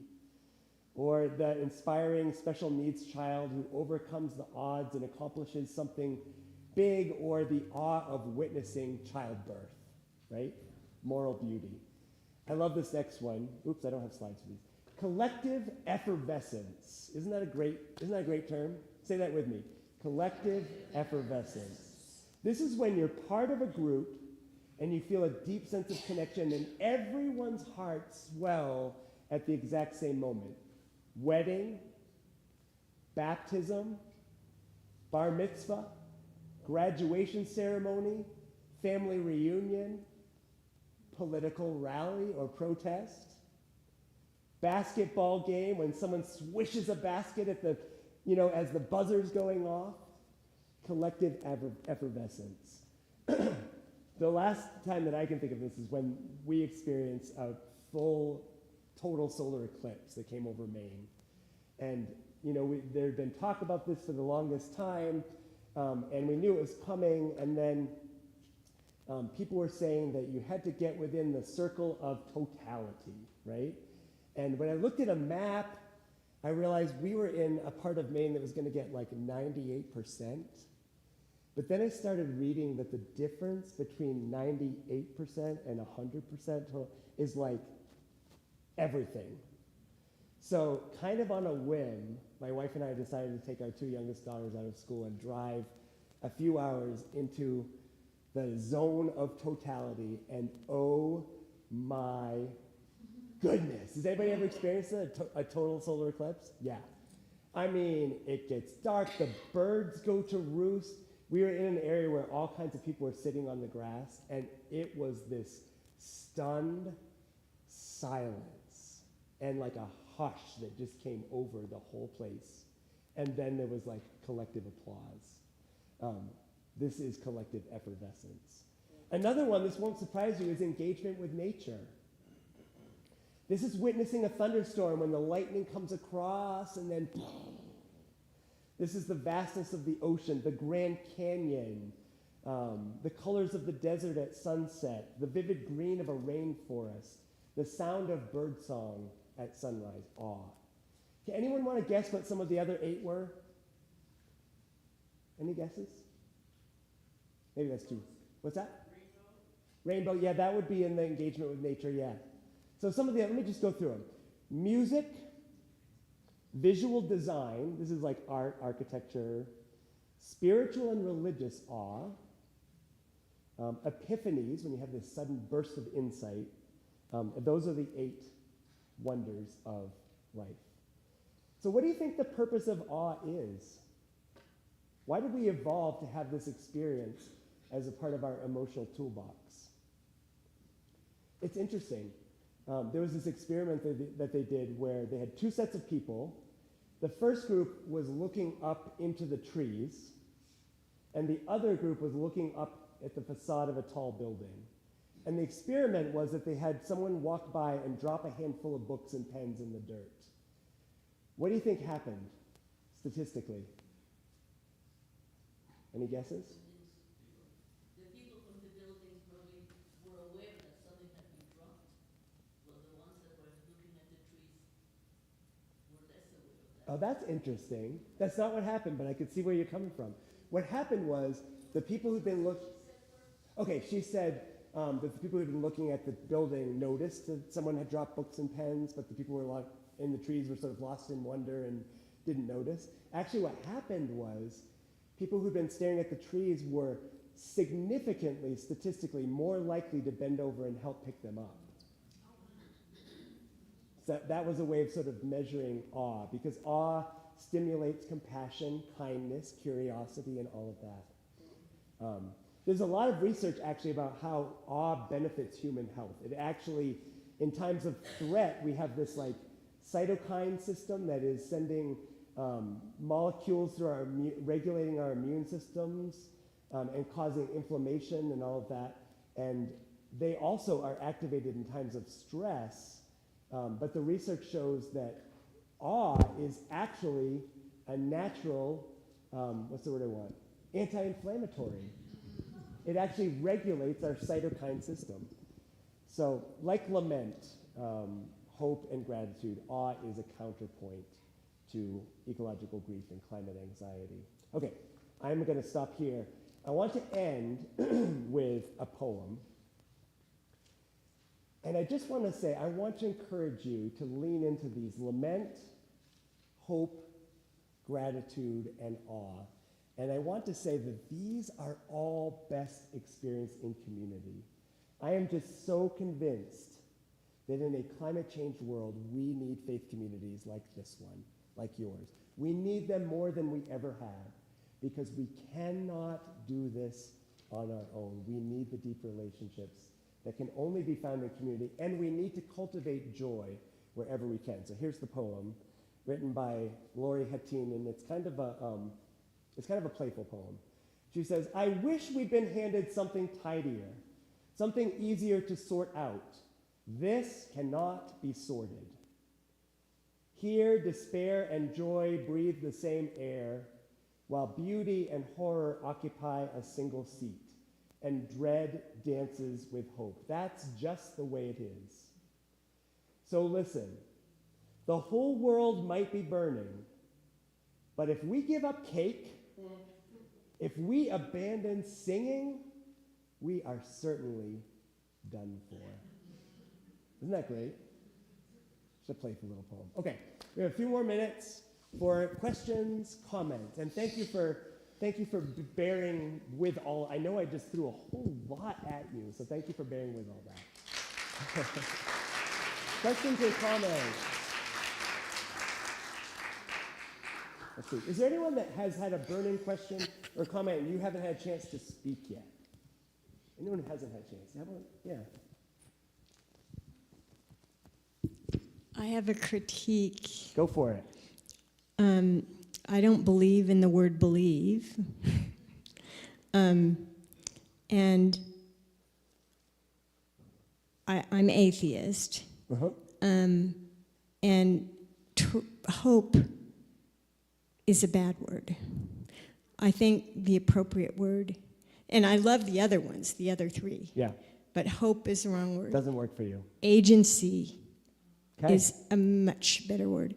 And this story is actually like saying lesser evils. So I don't really agree with that either. Like when I vote, I should vote for the lesser evils because I'm not, in the sense that it might be burning up, but I don't want to give up everything. So I think what it's saying is we can hold the challenge, the struggle, the horror of it all, and also we have to cultivate joy. Right? We can't just give in to despair every minute, because if we lose joy and singing community, then we're really, really doomed. So we need it all. But you know what? I want to encourage you to lean into agency. If that word works better for you and hope doesn't work for you, lean into agency. Yeah. Sure.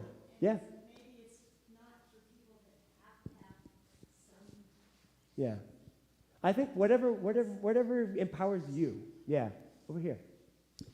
Yeah, I think that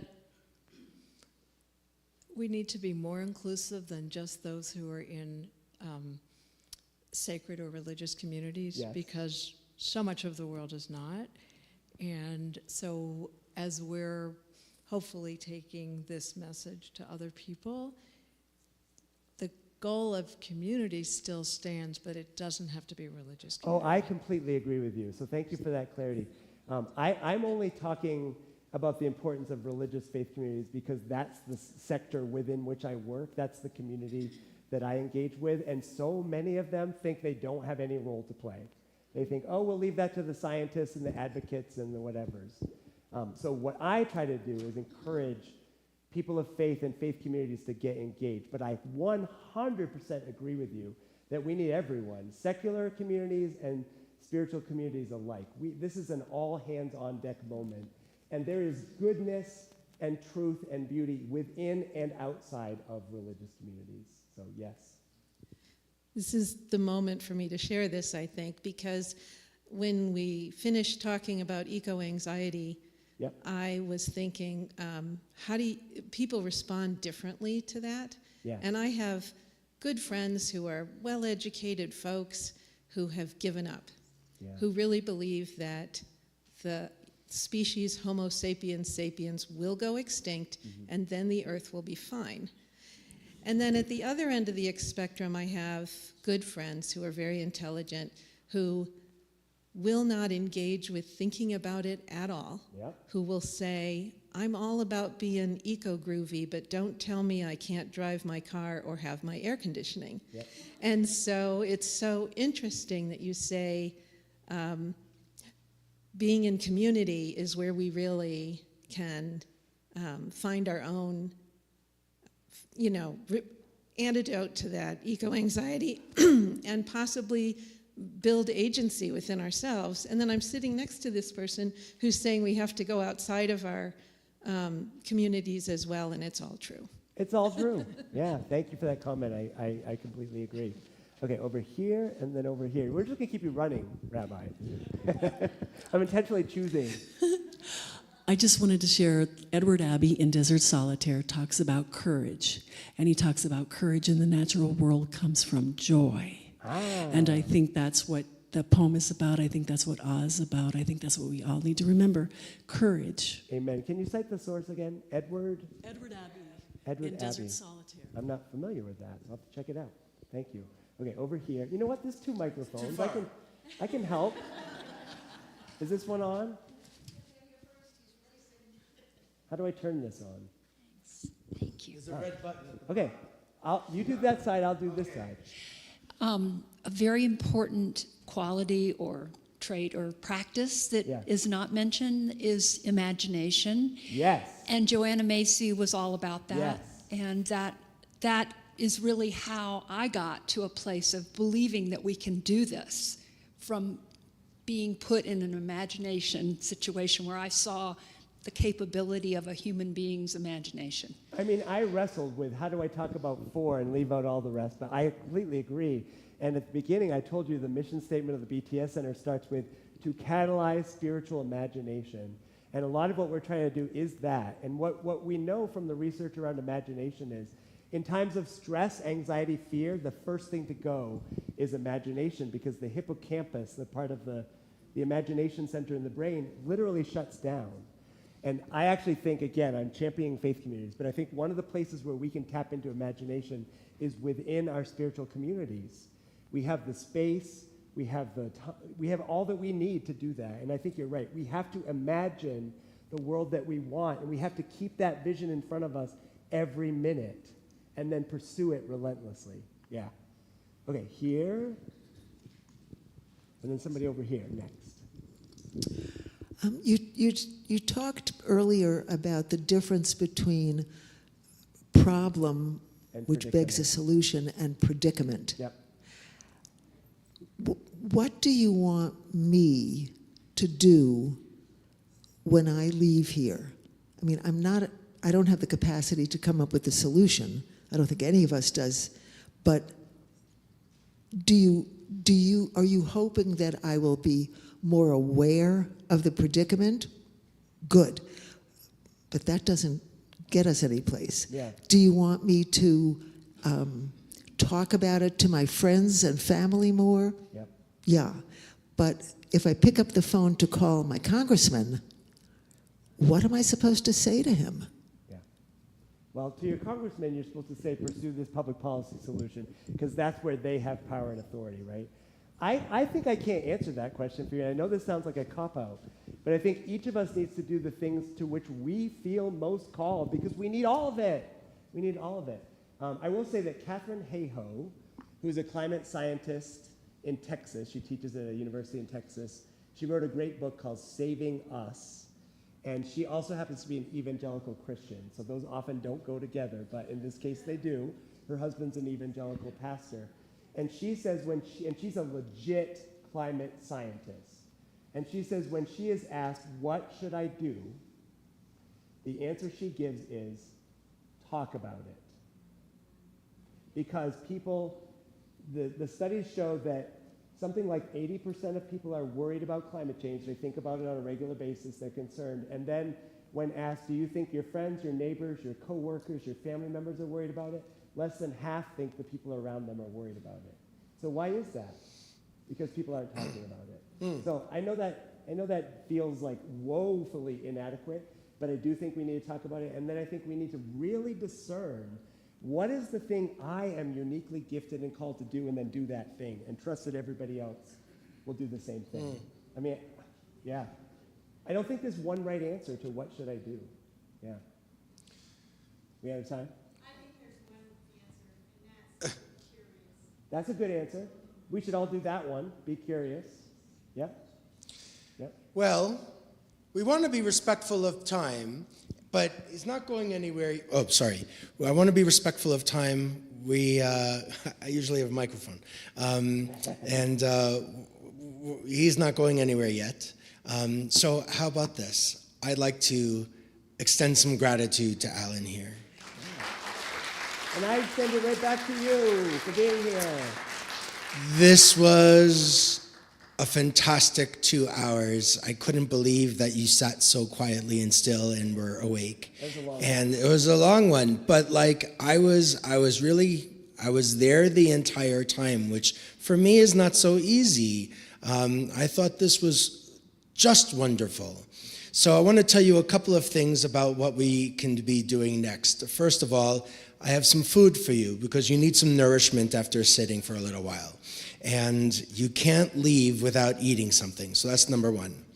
Very Jewish. Second thing is, we have friends who have 2 tables out there. If you want to kind of get involved and also get involved from kind of a spiritual kind of a place, Green Faith, which is an international organization from faith-based groups that helped us start this symposium in the very, very beginning. There is a Boulder-based circle, and they have been working on organizing different folks from faith communities and spiritual communities. So there's a table out there, and you can talk about getting involved. The second table is going to be from Colorado Jewish Climate Action. So, you can check out one or both of those tables, see if there's something there that you want to be a part of, support, engage as one possibility, 2 possibilities of next steps. Did I mention that there's food? So have a bite, come and talk a little bit more with our guest and visit those tables, and hope that this was a good and powerful, maybe some inspiring and comforting messaging about all of that we're carrying these days. And I'm really glad that you are here on land, online, and safe travels, everyone. Thank you.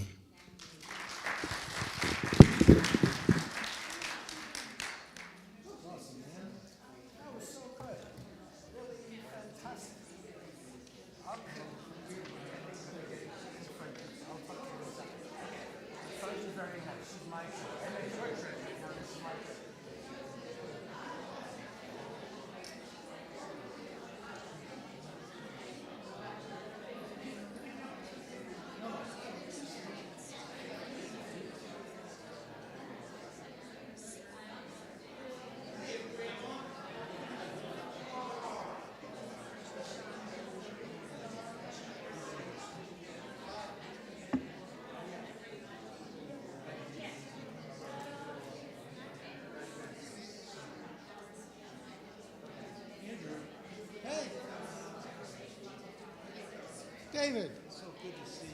I know. Good. It's good to see you on things.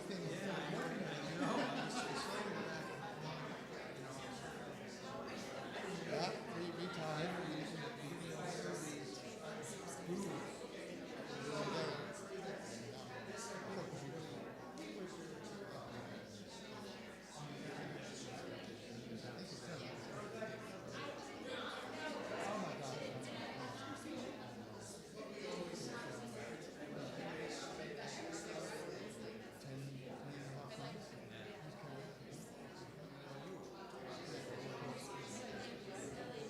Yeah, I was in here for Shabbat, Friday, and almost exactly a year ago, she was sitting there.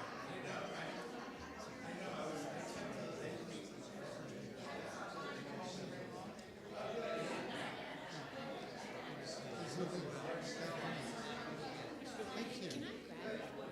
Oh.